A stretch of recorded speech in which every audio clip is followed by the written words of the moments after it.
This is Channel Attitude. Your voice, your right, your freedom. Hell yes. It's always a great way to get started with the Smokeout. Get pumped up, if you will. I'm pumped up. I know Shelly is. It is Smokeout with Shelly and SJ. Episode 51/8.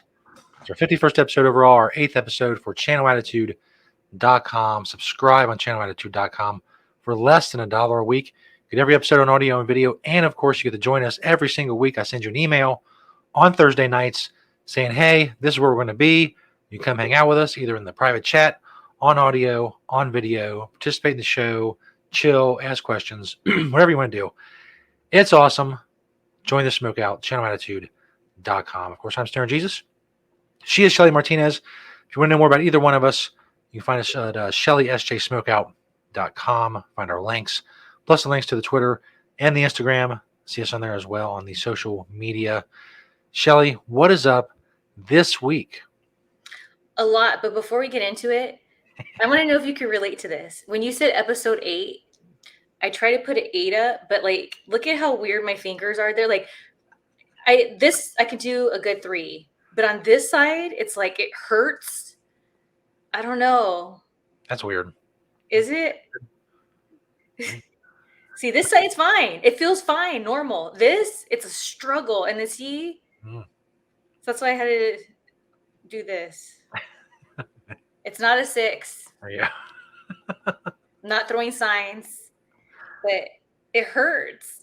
I wonder if that has to do with the years of like managing, because every time I've been like on the outside of the wrestling ring, when I pound on the apron, I go hard. Like I would go home with like bruises right here, and I have really bum wrists. And I wonder if that's what it is. And I'm right-handed, so this is the one where if it was just one hand, I'd be like, damn it, or come on. I'm sure. They don't tell you that when you start wrestling. Is one day you try to make a 3 sign. Screwed up. The things they don't tell you. But it feels weird because not only does it hurt, but my brain is like thinking it's just going to be easy. And it's like a challenge, and it's just weird anyway. My pay grade. It sure has something to do with tendons and joints and all that stuff. Yeah. Too much for me. I do want to point out, of course, the giveaway before we get to anything else. You can win an 18-inch cool-ass bong. It's right there. You can see, let me get you a little better picture. There we go. From Next Bardo Smoke. They have all kinds of crap there. Use code STERNJESUS, 10% off. You know the drill. August 25th, in 3 weeks, we'll announce a winner on the show. It could be you. It may not be you, but it could be you. That's the whole point of a giveaway, is you can win. I said it before, and I'll say it again. I know my bongs, and I could tell that bong hits real nice and just like crisp. I could just tell. You want this bong, I'm telling you. Or water pipe, or whatever you want to call it. Water pipe, excuse me. Tobacco pipe, for tobacco use only. Or herbs, or what is it called? Incense. Who puts incense in there? Well, I guess, when I used to smoke spice, that's technically like incense, wasn't it? Yeah, I think so. I think about spice almost every day, man. It's terrible. For the record, I do not recommend doing spice. It's bad for you.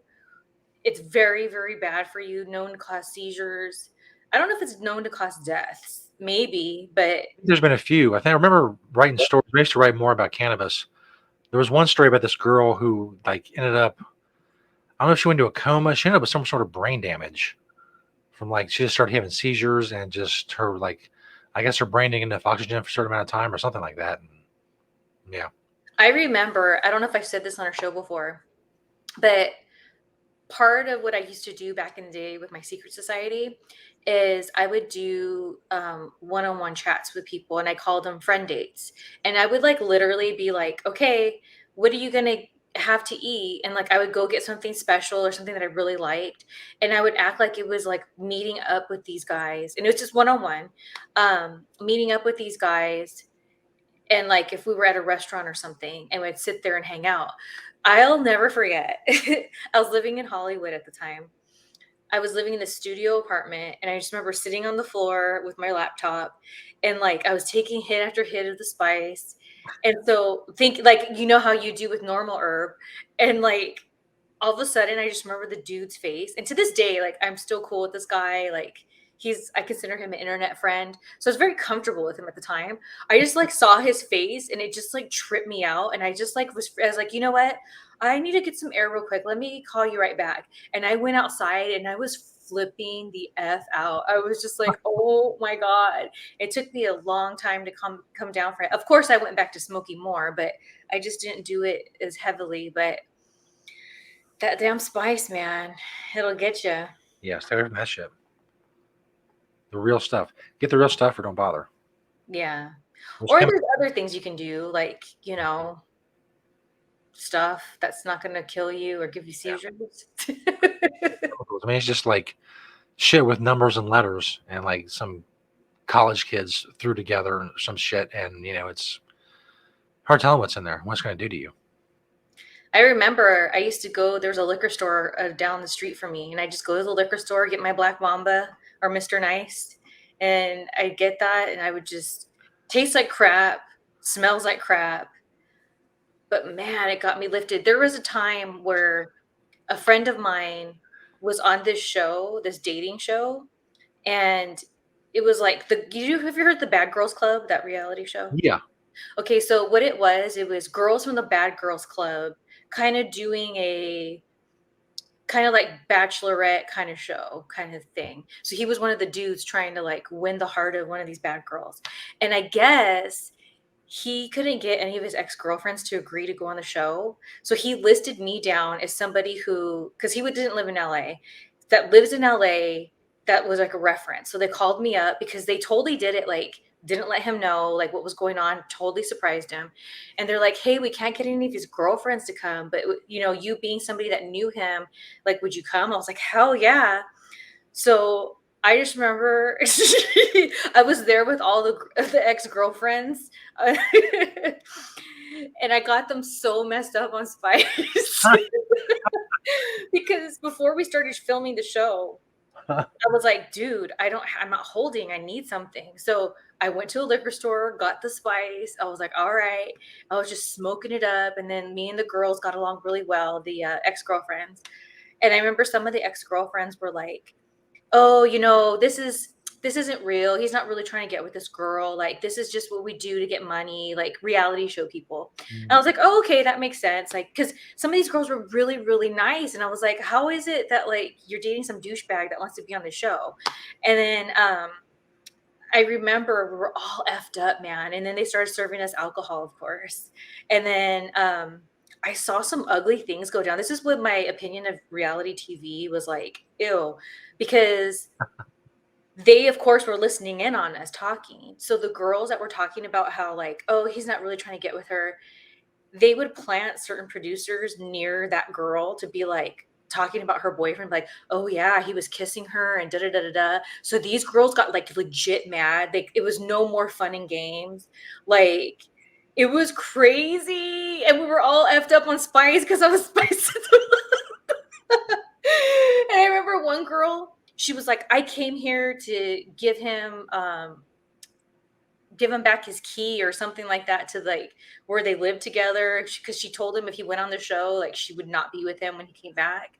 And it was like real moment. I was like, oh my gosh, this isn't fun anymore. And I'm all spiced up and all the girls are spiced up. But that was a hell of an episode. It was. They cut the best part though, because when the girls from the Bad Girls Club started like questioning me, because it was like me and my friend were sitting there in a room with them. I think there was 2 girls or 3, I don't remember. And they were like asking me personal questions about my friend that only like an ex-girlfriend or somebody that has hooked up with him would know. And I was like, I don't know. They're like, one girl's like, why are you here? I was like, why don't you ask your producers why I'm here? They're the ones that called me in here. And I totally went off on them. True Shelly fashion. And they totally cut that whole part out, of course. I thought it was good TV. I was being a good little villain, talking shit to the bad girl. I even told her, I was like, I'm hesitant to even give my stamp of approval on you. You're from the Bad Girls Club. Like, ew. I do remember that show. I vaguely remember doing some kind of parody or something. It was back in the days when I did a lot of audio parodies. I remember doing Meth Whore Island. That was, from what I remember, that was they locked a bunch of girls in like this big ass warehouse and gave them meth. And I can't remember much more than that. There was something else at the Bad Girls Club too. It was so long ago. I've done so many of those, so many stupid bits and sketches and skits and shit. That's But awesome. yeah, I definitely remember that show. Oh my gosh. But something I wrote on Twitter this week, kind of in the same vibe of me going off on these bad girls. I got a lot to say today for the show, if I may. Oh yeah. Now, as you probably know, Stoner Jesus, I did this whole interview on the internets, on the YouTubes, with it's called WSI Shoot Interviews. And the way they do it is it's a whole episode. I think we recorded for 2 hours, but he cuts it up in like sections, like whatever the subject is. Mhm. I feel like I'm becoming like the female Vince Russo over here. Shout out Vince Russo. Because these fans, and I told Vince Russo this the other day, I said, these fans act like when I'm sharing my experiences with their favorite wrestlers that are not positive, they're acting like I kicked their damn dog. Like, I swear to God. Like, it is crazy because I don't really read the comments, but when I go to these videos, because I want to promote them, because, I think people want to hear what I have to say that are following me. And the guy that does the show, he does a really good job. Like, that's why I even wanted to go on his podcast. Like, he does a really, really good job. And so I want to help put his channel over. I want to share my stories with my fans. And honestly, maybe this sounds petty of me, but the people I'm talking about, I want them to also see it. And because a lot of famous wrestlers follow me, they're prone to be like, did you see Shelly talking shit about you? There's the link. Yes, I would like for them to see that. And it's not because I'm trying to start trouble. This is why I don't like you. This is why I don't like you. And they're just over there on, when I see like the first couple of like comments, because how can you ignore it when it's like right there, right? People, like, first of all, I've been called a born liar. You can't believe anything I say. I have psycho eyes. I probably banged everybody. One of them was like, oh, she accused Chris Jericho of having an affair with her, and then she admitted that she lied and took it back. That has never happened. People went up in arms a couple years ago when I tweeted Jericho, and I said, "Does your wife know about these girls?" Or I forget what I said. Are you in an open relationship, or does your wife not know about these women you hook up with? That's what I said. Now, I used to be friends with Jericho. I thought he was my friend, kind of like a little bit of a mentor as well. We are no longer friends. I'm not going to go on any podcast and talk about why, because that's between me and him. He knows why. And when I said that, the reason why is because of some stuff that like was personal between us, but also, and him between some people I know. Also, there is stuff all over the internet that says or shows him kissing other girls or whatever. So it's so interesting to me that people, for example, can come for years on my Twitter and be like, oh, you're just mad because you banged Batista and then he dumped you. I never hooked up with Batista, not 1%. So it's like people come at me and accuse me of all these different things and these different rumors.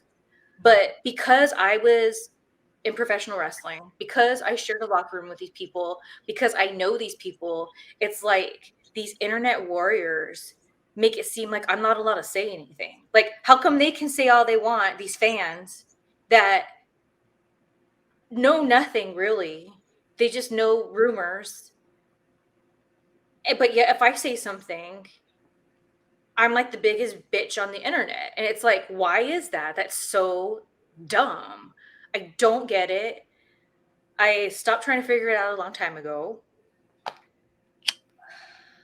It's just stupid. So it's so interesting because when we were talking last week about disabled fans, and I had a certain fan in my mind that was in a wheelchair, and he was one of the people, like I was giving an example, he did not want to be treated like he was in a wheelchair. Like he wasn't using that to try to get some kind of extra attention or whatever. Well, he was a fan of mine, and for a while he was actually on this thing called Funtime Radio. I used to have my first podcast with Danielle. He was on there with us for a little bit. Long story short, he crossed some boundaries and he was no longer a fit. So it was two things. He crossed the boundary, he was no longer a fit for our show. And so we decided not to use him anymore.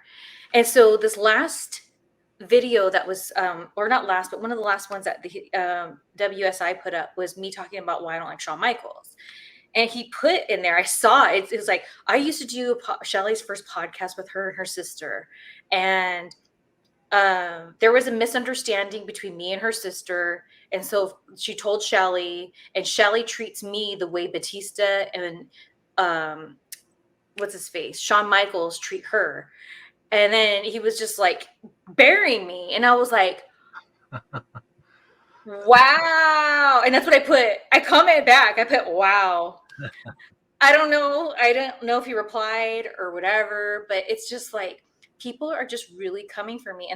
And there was a comment, and it was like, what did it say? Something like Shelly. Here, I think I screenshot it because I wanted to talk about it on the show. I was just like, dude, are you effing kidding me right now? Let's see here. Yes, I did. She really comes across as a, quote, you disrespected me and I'm going off kind of person. Shelly wants to talk to your manager right now.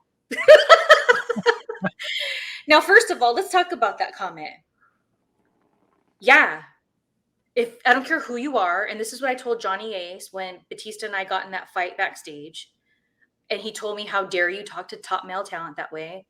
I said, I don't care who you are. If you disrespect me and come at me like that, I'm going to stand up for myself. So this interviewer for WSI, he had no idea about any of my stories until he asked. Yeah. I didn't go on here, or I didn't go on my other podcasts that I do and openly said, you know what, I'm going to talk about Shawn Michaels. I'm going to talk about the Sandman. Oh, I guess we did talk about the Sandman here. But, you know, these different other people that people are like, oh, she has problems with everybody. It's like, I was asked, I was on an interview. I was asked about these people. Yeah, I could have just been like, I don't like them, and then left it at that. But that's a boring interview. Yeah. And the thing is the stories I told about everyone that I've talked about on there that I don't like and why I don't like them. That's just one example of why I don't like them. And that's the safe story. There's other stories, but I don't feel comfortable exposing that part of the business to fans who just want to know gossip. So when people like came at me for the CM Punk thing, oh, because he didn't acknowledge you in a story that you were involved in. Well, that's kind of the safe story. There's other things, but I'm not going to get into it because it's not for all of the public to know. But that's what I choose, and that's an example. Yes. So it's like they're making it seem like I didn't like anybody. And even though there's a good handful of people I don't, there was a lot of people I really liked.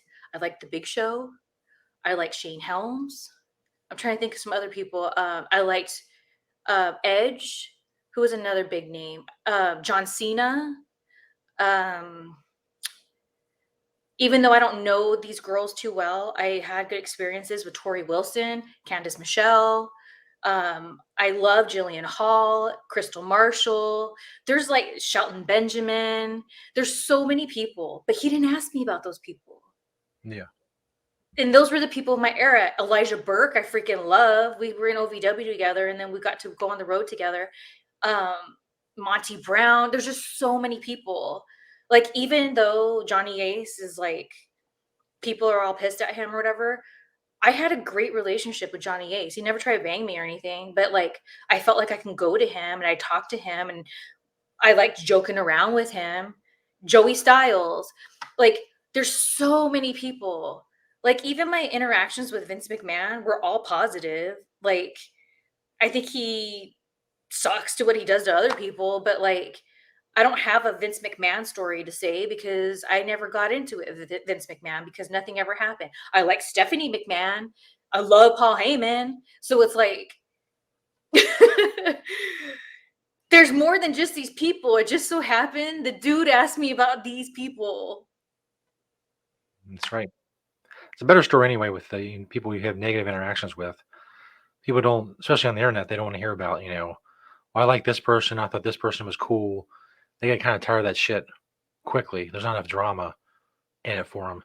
I noticed wrestling fans, especially, are a lot like comic book fans and other fans of certain pop culture genres where they're so invested in the storylines and what's going on to the point where in their head they have their own storylines going on and or storylines they think should be happening and things that they know better about, and they want to now they can get on the internet and just spew that crap where 30 years ago they just annoy their friends with it, but now you get on YouTube or Twitter or whatever and just say whatever you think your opinion is, and if someone attacks a wrestler, you feel like your favorite wrestler is being attacked, you feel like you're going to come to their aid and defend them in YouTube comments or attack the person you think's attacking them.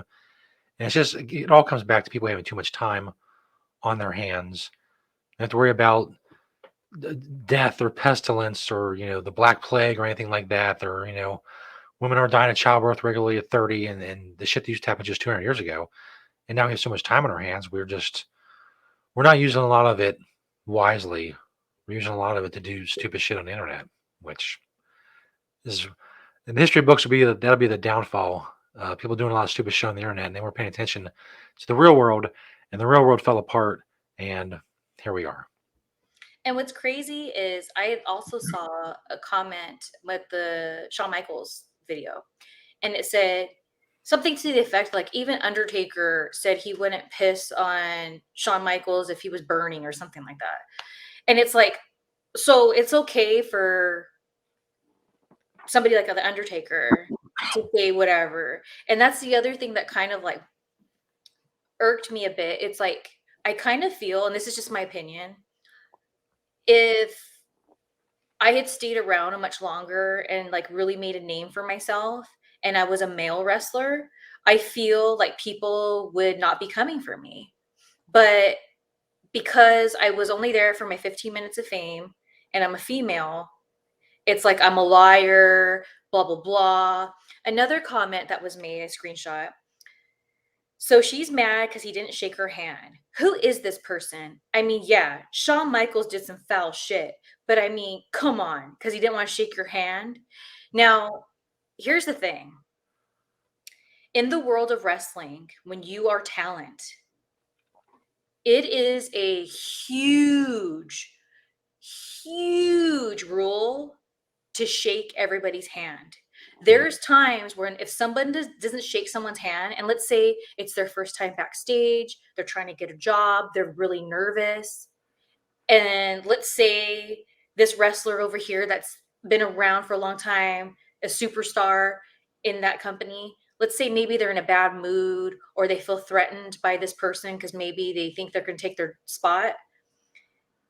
They will cause trouble to that person if they don't come and shake their hand, even if it's just they're nervous.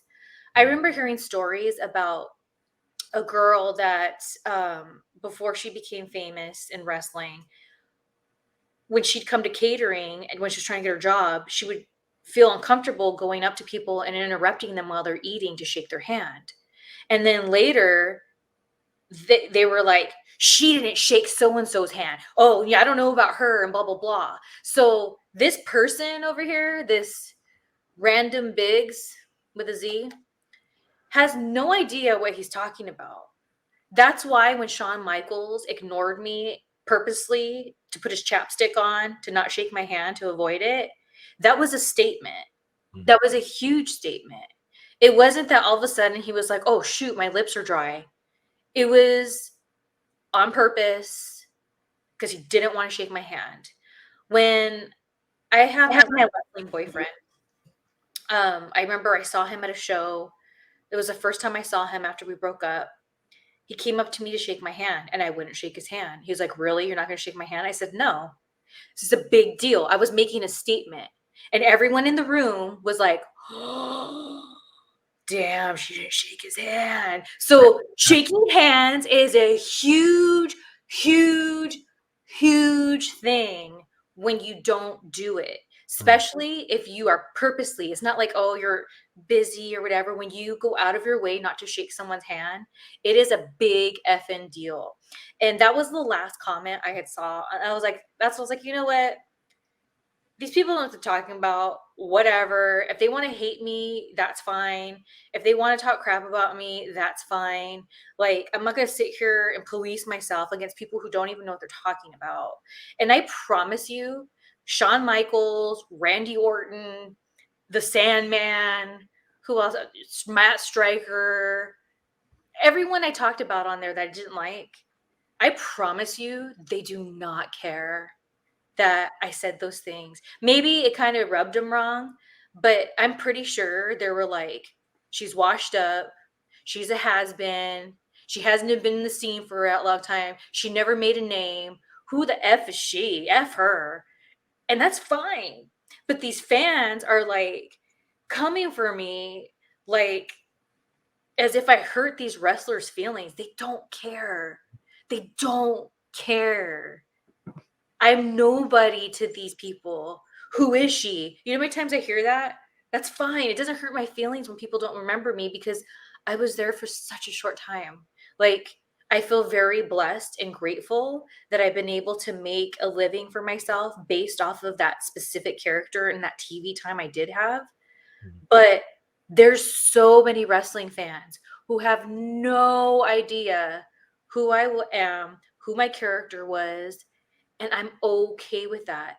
And the whole purpose of me sharing these stories and going there on this interview, my whole point is that's why wrestling isn't for me. Because I don't play the game. I don't just ignore things or just let it roll off my back when it comes to being that petty and lame about things. Like, I couldn't believe that this was the backstage politics that are existing in my dream job, this huge multi-billion-dollar company. This is the thing. And that it gave me a headache. And that's why when I was in TNA, I really didn't care. And I was just like, as long as I do a good job and show up and like do what I'm supposed to, I didn't care. And maybe I would have gotten farther, or maybe before I quit. By the way, I quit, I didn't get fired. Maybe they would have given me the pay raise I asked for if I played the game. If I sat there and took time to politic and be in this person's ear and this person's ear and da da da da da da da. To me, it was just like, why? I already been through all that in WWE and I didn't even do it there. So why would I even do it here? Because let's be honest, WWE is its own entity. It's like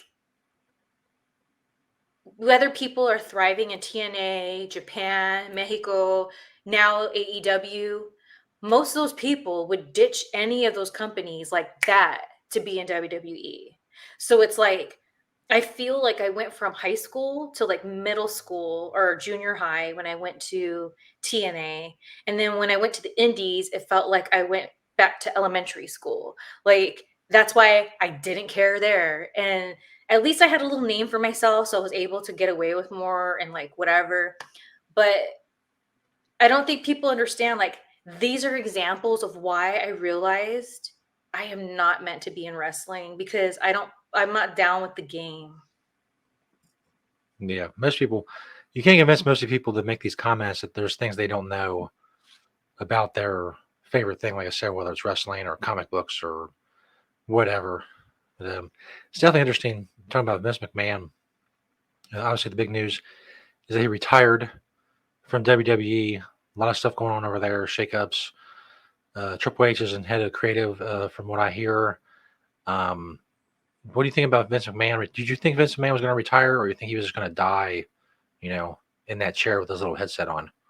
No, that's the thing. When it came out, call me a tin hat foil wearer conspiracy person, but it made sense why I feel they allowed this information to come out and then he retired. I feel it was calculated because the man is 77 years old.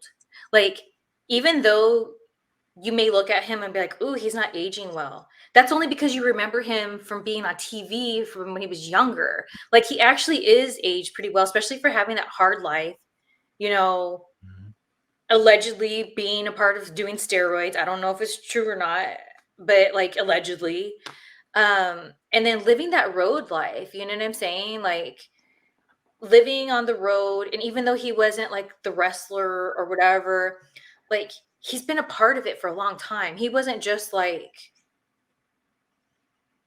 no offense, like Shane McMahon, where it's like, who, by the way, I love Shane McMahon, um, where he kind of comes and goes out of it, right? Mhm. Maybe he has something to do behind the scenes, I'm not sure, like, but Vince McMahon, like, when his dad was in charge, he was a commentator. Like, he's been doing it for a long time, like, a really long time.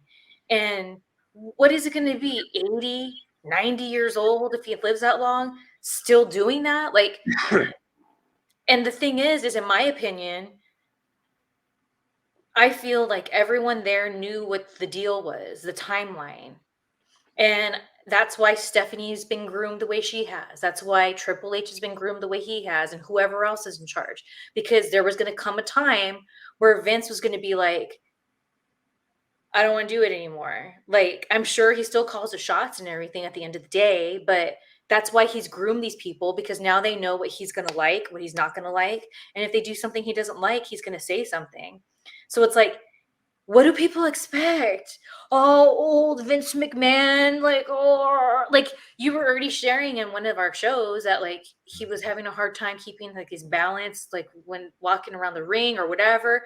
He's old. He is 77 is a ripe age, and I don't know what people expect. And when people were so shocked and like, oh, this, and it's like, what do you expect, dude?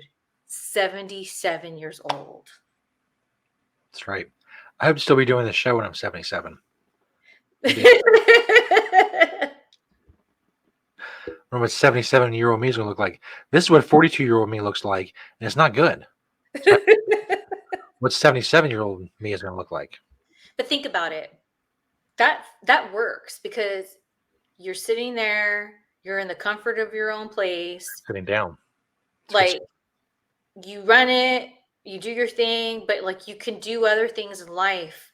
Whereas Vince, it's like, not only does it come back to like putting everything together, but then at the same time, he's in airports, he's in hotels. There's like there's like the life of a wrestler or like a musician or a comedian. It's very rough because you're always on the go, and there's a certain natural high that comes with that. Like, yeah, airport, blah, blah, blah, blah, blah. But after a while, it's very tiring. And even though like when you're in your prime and doing it, when you're so busy, just like WWE is so, there's no breaks. At least with comedy and with musicians, they only go on tour a certain amount of days of the year. Where WWE, there's no days off. Like, there's literally, you're always, if you're a main person and you're on all the shows, especially if you're Vince McMahon, you're very involved. You're traveling all the time. That that's such a toll, mentally and physically. So I don't know why these people expect Vince McMahon to be like this super old man doing it. He's not just sitting videoing in from his house to call the shots or run the show, have a stream, and then he's like, okay, camera, like, that's not happening. He's there at the show. Mhm. I'm pretty sure he's probably one of the first people even there. Like, you know what I mean? Like, I don't know. I don't understand why people, I feel like they're just not thinking of it that way, which is fine, because if you're not in the wrestling business, you're not going to tend to think about those details. And then also, I feel that it's kind of one of those things where people just want the gossip. They want the rumors. They want the drama of, ooh, this whole lawsuit or whatever. Ooh, he stepped down. Uh-oh. He retired. Is it really that shocking? Like, I don't understand, but again, I come from that world. I've lived in that world. So maybe that's why my opinion is a little bit more like it's very obvious, but I don't know. I'm hoping if I don't make it to 77, technology be such that I can have like a hologram or something continue to be part of the show. Or maybe if I'm still alive, I can still do a hologram. Just replace certain aspects of my life with the hologram. I mean, 77 is 35 years. So Or could you can be be like on Futurama where your head's just like in the that's right. Well, it seems like you're losing a lot when you lose the rest of your body. Just being a head seems like it's going to be boring, but I guess it depends what the alternative is. Yeah, true. See, 2057, I'm 77 years old. We'll see. Isn't it crazy to think about things in those terms? Like, it's like when you really think about it, like I was walking Minnie the other day and I was like doing some math in my head, how old I'd be at a certain time. And I was like, oh, I kind of like had a weird a Spice Girl moment right there. I was like, oh my gosh, like there's just like one day, okay. Whew. It is weird. I see those memes that say like, we're closer now to like the 2050s than we are the 1980s or some shit like that. And it's I don't know. It happened so quick. Became old so quickly, and now here we are. It's so true. Like another thing I've been thinking of since like reliving all these different things from my wrestling past is when I was in WWE, I was literally 25, 26 years old. Like, and it seems like so long ago. Like, yeah, the memories are there. Sometimes I can get triggered and be right there in the moment. But generally speaking, I don't go about my whole day reminiscing about all this stuff. It kind of if I'm triggered by something and like I need to heal from it, maybe I'll be in and out of my day. But like I can't relate to that part of my life anymore. Even like the indies, I mean 2017 is when I retired, so it wasn't like that long ago. It was a little bit ago, but not that long ago. And it's like I just can't relate to what my daily used to be. And it's like it trips me out because I'm so used to how my life is now and this is my normal that it's like, wow, all this time went by. It's a trip, dude. It's a trip, man. It's a trip and a half. That's why these nerds online that wanted to talk about me and try to like hurt my feelings or whatever. Like one person was like, "You're old." Yeah, I am. 1000%. Like, is that an insult? Because hell yeah, I'm really old. And not only that, I feel way older because of the wear and tear I put on my body from professional wrestling. So it's like I don't know. It's just so eye rolling to me that these people, it's like that was just a part of my life, dude. It's not my everything. It's not who it didn't make me, it's not who I am. Like it's my experiences that have molded into who I am today, but it's not my identity. And it never was. That's why I think I didn't care about the politics or whatever. I didn't really know what was going on. When people saw me as a threat, I had no idea. Like no idea at the time. It was more like I was like some girls that had issues with me. To me, I was like, wow, they've been here for a long time. Like props to them and like look at them do their thing. That's freaking awesome. Like I didn't know they were like, oh, she just thinks she's the shit, doesn't she? I'm like, oh my God, like that was said about me. Like I had no idea because I just wrestling was just what I did. It wasn't who I was. And that I stand by that. It's a huge part of who like a part of who I am, but it's like it's not all that I was. It was like, and I always had outside interests as well. And I think that was the other thing too. I've always been into music and like the horror genre.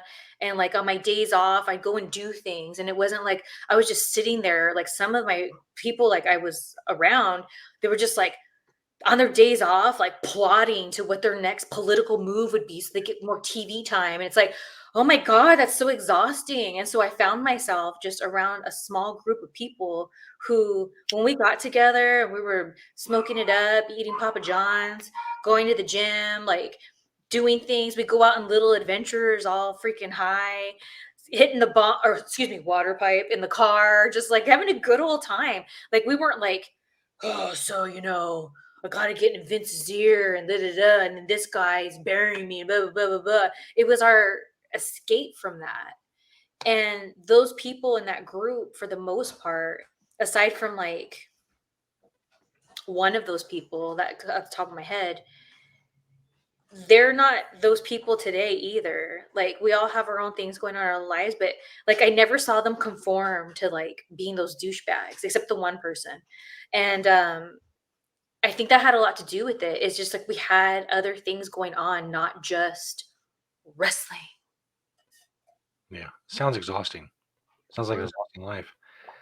Better life is the weed life, the cannabis life, if you will. If you tuned in a couple weeks ago, whenever it was, you know that Shelly started a new segment on the show, Shelly Grows Pot. And it's pretty self explanatory. She's Shelly, she's growing pot. Bam. Look at that. Look at that. Isn't that beautiful? So how far along is that?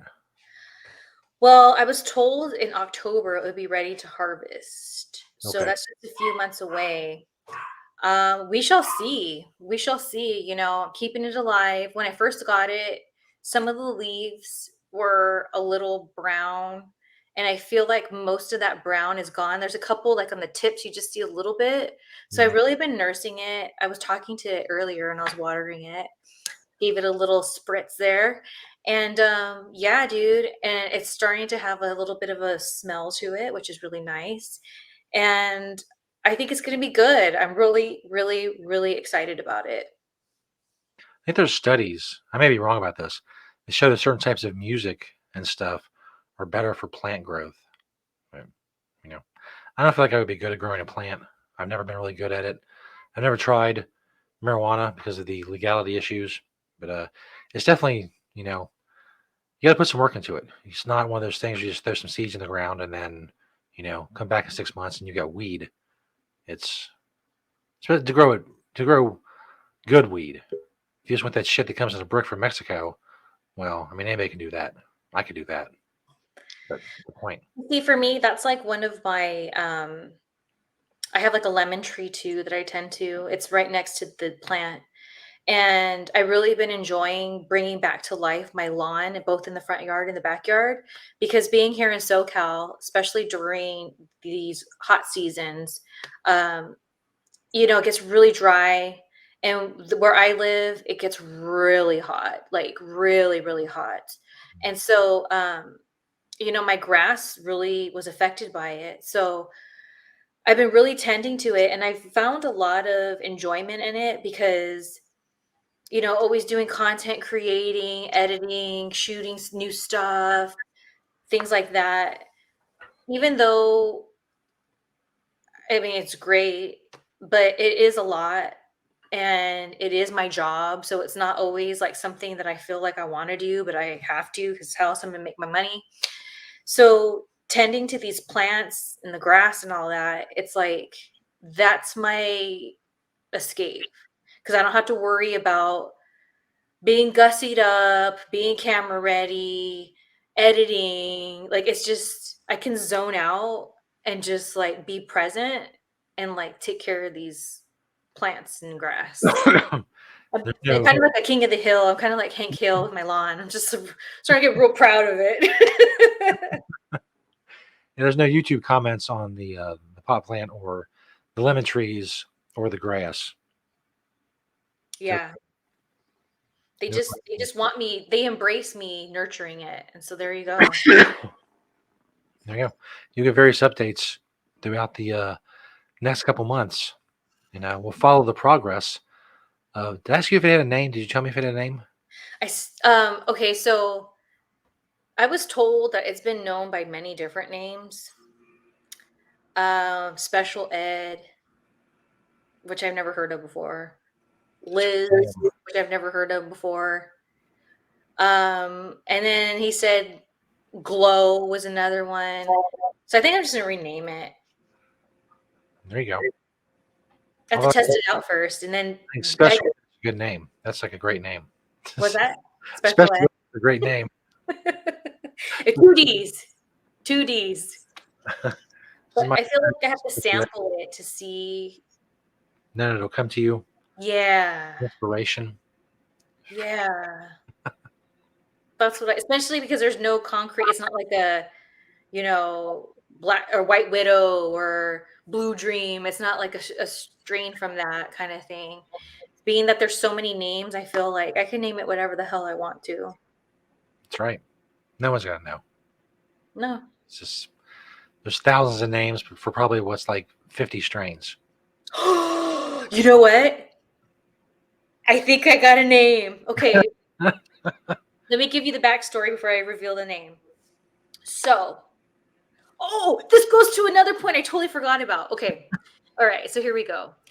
So earlier today, when I was like kind of just messing around, waiting for showtime, drinking my tincture water and all, do you remember that little boy back in the day, little Hercules?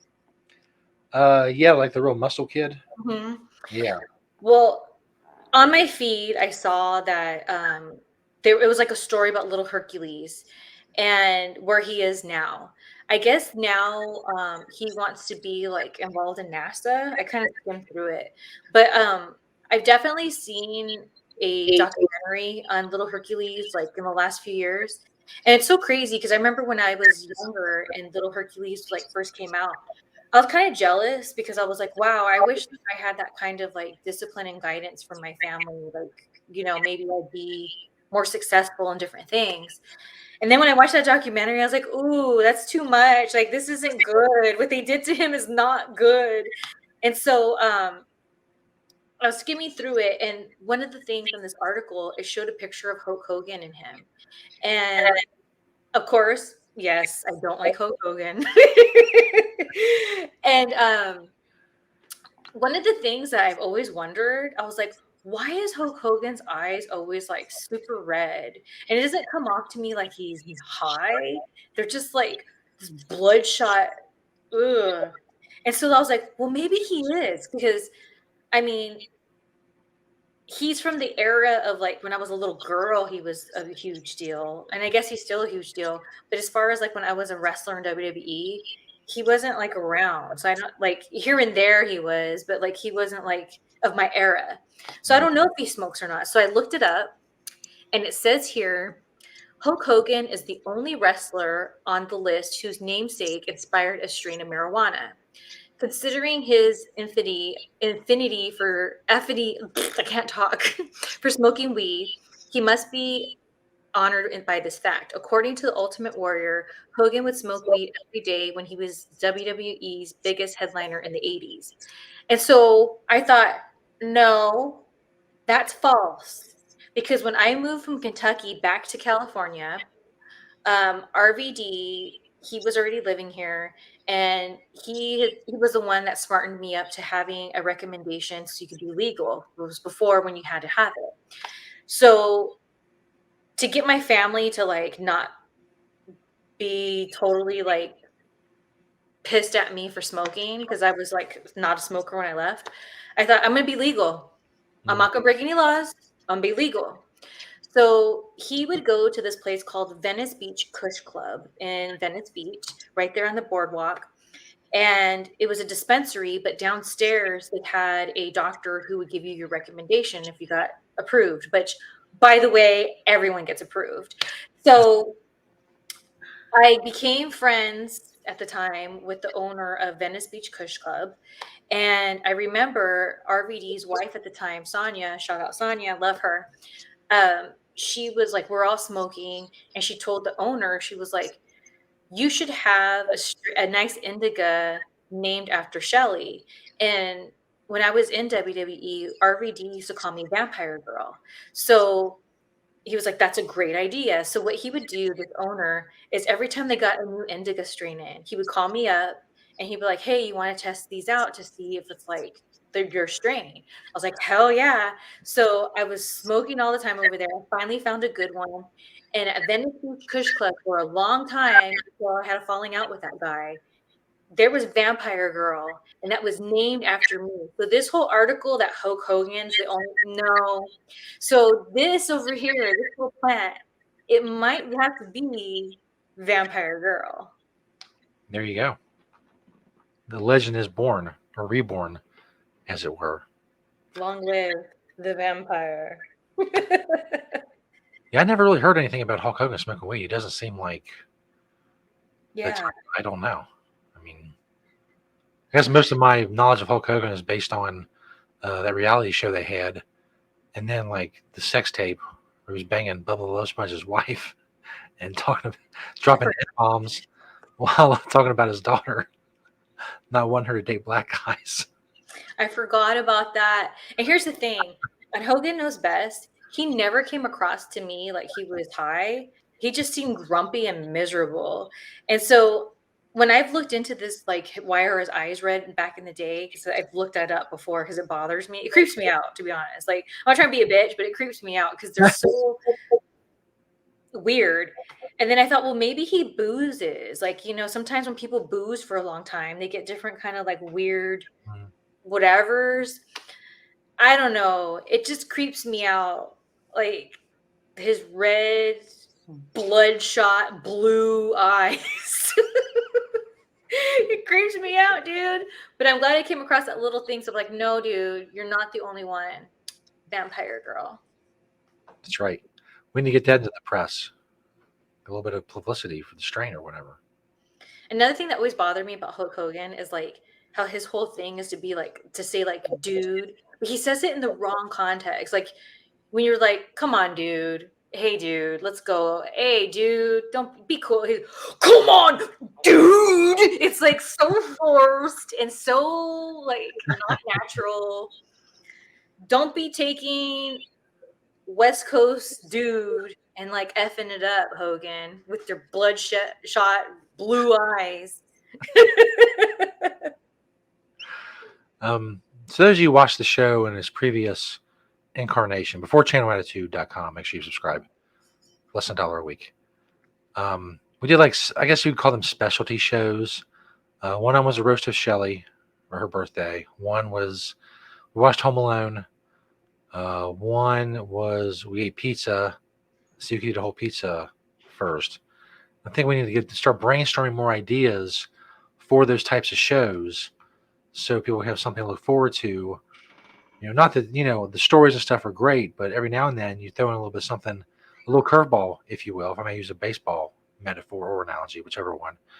And so, what are your thoughts, Shelley? Do you have any preferences as far as maybe a movie to see, or a food to eat, or a competition? We did Uno as well. I almost forgot about that. A competition to engage in, anything along those lines. I think it'd be cool to watch something. Indeed. Maybe even something that like I'm just throwing it out there. Like maybe something like the movie Dazed and Confused, because I've never really seen it from beginning to end. It's always gotten on my nerves. And everyone assumes that I like it because I'm a pothead. But like even when I see the commercials like on Comedy Central, I'm like, dude, no one I know, and I've known different people walks of life that are stoners, act like that. Like maybe if they're 13 years old or something. So maybe like taking apart a movie that we're supposed to like because we're stoners. I'm kind of that way about Up in Smoke. I mean, a lot of it's so over the top, and I also understand that most of it was just like skits and shit from their albums that is kind of forced into a movie format to kind of capitalize on their popularity or whatever. But it just there's parts of that movie that, I mean, if I'm not really really high, I'm just not going to find funny. Like there's stoner movies that if I'm not high out, they're still good. But Up in Smoke is just not one of those for me. And I hate the whole thing where like the truck is like burning and everybody's getting super high just from a little bit of smoke that's coming off this truck. I mean, I know I'm supposed to suspend my disbelief a little bit, but it's always annoyed me. Like you're not going to stand next to a truck that's made of weed and it's burned a little bit, and you breathe some in, and all of a sudden you're high as a fucking kite, and you want to eat 20 pounds of hamburgers. It's not the way it works. You know, the only Cheech and Chong movie that I ever liked, and not even liked, but like the only thing that stands out to me that I thought was really funny, whether you're high or not, is I don't know which one it was. I don't think it was like their like first one, but is with Paul Rodriguez in it, and he thinks that the answering machine is Jesus talking to him. I don't remember that. I don't know if I saw That it. to me is so funny because he thinks he's not understanding that's the answering machine. So he's thinking it's Jesus. And the way because there's like a Jesus cross on the wall, like by it. And so, like, the way he plays it out is really good. I don't know. I haven't seen it in a long time, but that's the only thing I could ever tell you that, like, and then I know because I'm a stoner, I'm supposed to be all about Tommy Chong, and like I think what he's done for the cannabis community is great. I like his relationship between him and his wife. So it's like that's fine. But like that character, like he says, like I don't know. Like he says man way too much. And it's just like you said, kind of just like forced. And it was a different era, different time. So maybe that's what it is.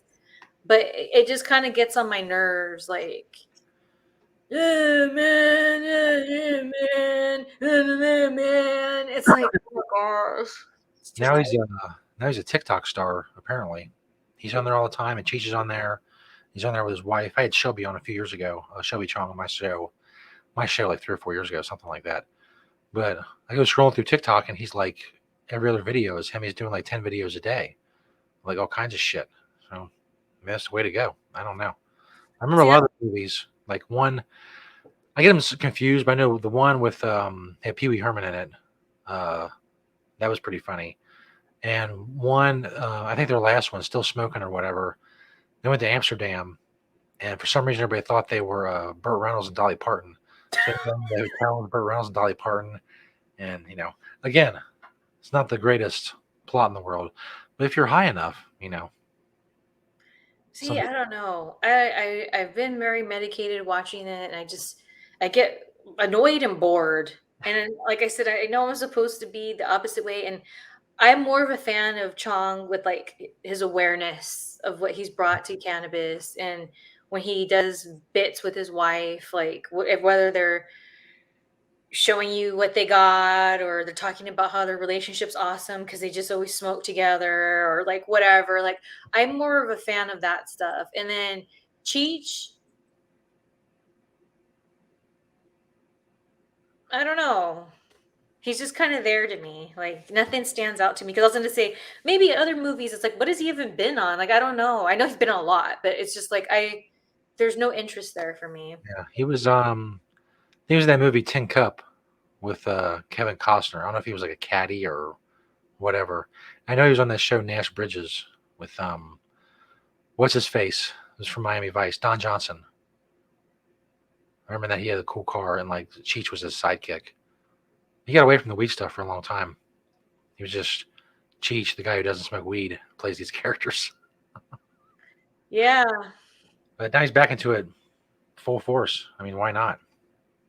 Why not? Speaking of full force, have you seen that guy lately, the car guy? No, I am not. There's a video. I have not seen him again. I still spend quite a bit of time in that parking lot, but I don't know. Maybe sometime to him. I'll never know. I'll never know the answers to any of my questions. Why? What's going on? What the hell are you doing? Is I should have took my opportunity that day. Maybe whatever he's been doing, he finally got in trouble for. Maybe. Or maybe he found someone to A, spend a happy life with, or B, skin in his basement. I don't know. There's a broad range of things he could have been up to. Totally. Just for the record, I'm hoping that he didn't skin somebody in his basement. I hope the worst he was doing was just maybe looking for someone to pay for intercourse. And maybe they found love. Maybe. There's like Pretty Woman. Yeah, it happens, I guess. The guy in the convertible found his pretty woman. We'll go with that. That's a happy note to Yeah. end on Yeah. this week. So yeah, we'll think more about the movies and whatnot. Something we can watch. That'd be cool. Yeah. Thinking maybe I don't know how we would do it. Like when the new Monsters movie comes out, maybe seeing that. But with the technology and the copyright, I don't know if there'll be any copyright issues, but we're to like be able to stream it here. I guess really I can stream anything that's on any kind of streaming service. So we'll see. Yeah, we'll see. Look forward to. But you have to subscribe. That's the key. Without it, you're just seeing clips on Twitter, not getting the full effect of what's going on the show. And that's your loss. Totally. I feel bad for you. I'm sorry for you. Your pathetic existence without this show. So get on it. Thank you, Shelly. Another awesome show. And I will see you next week. Alrighty, adios. Bye.